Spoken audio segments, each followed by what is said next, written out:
Shalom, shalom. This is Daniel John Lee with Torah Restoration Ministries. Website's www.spiritandtorah.com. It is the sixth night now of Hanukkah. That's beginning tonight, December the 21st, 2014. Heading into the sixth day of Hanukkah. And I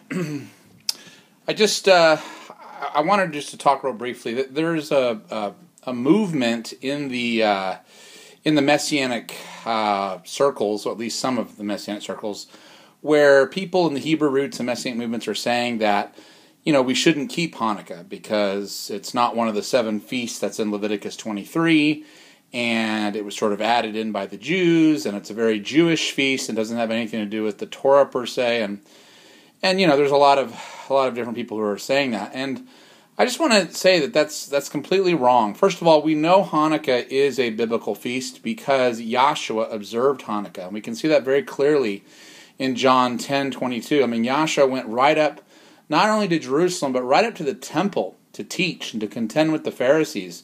And he wouldn't have gone up there where, basically that would have been the nerve center of all the celebrations and festivities for Hanukkah, for the Feast of Dedication. He wouldn't have gone up there and associated himself with that celebration if he didn't think we as believers in Yah should keep that feast. So definitely, it is definitely a feast to be kept. Yes, it was instituted, between the end of the writing of the Tanakh and the beginning of the renewed covenant, but it's a historical thing that happened, as recorded in 1st and 2nd Maccabees. It's definitely an awesome victory given to the Jews who devoted themselves to Yah and the Torah, and Yah gave them, amazing victory over this incredibly powerful Greek empire.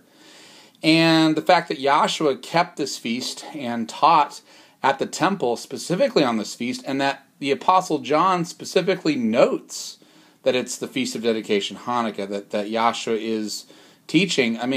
All of those facts just point toward the importance of this feast. And yes, there are some pagan elements that have seeped into this feast in modern-day Judaism.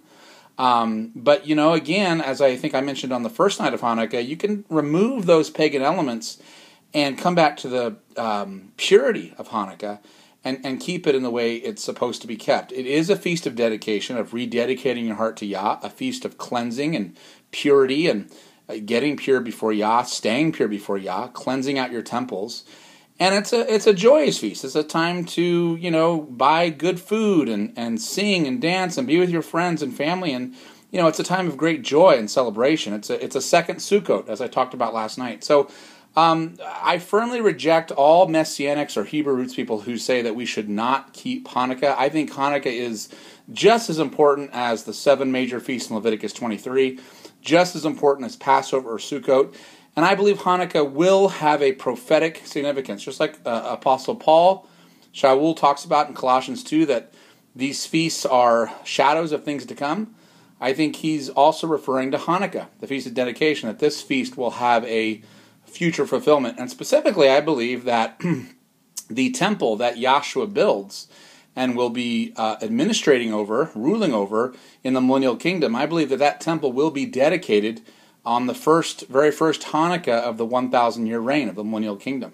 I believe that very strongly. I think that's one way Hanukkah is going to be used prophetically in the end times. So, please celebrate this festival. It's what we're supposed to be doing. Christmas is a counterfeit of Hanukkah. Hanukkah is what Yahshua wants his people to be doing. This is Daniel John Lee with Torah Restoration Ministries, wishing everyone a very happy 6th day of Hanukkah and season of joy. Shalom.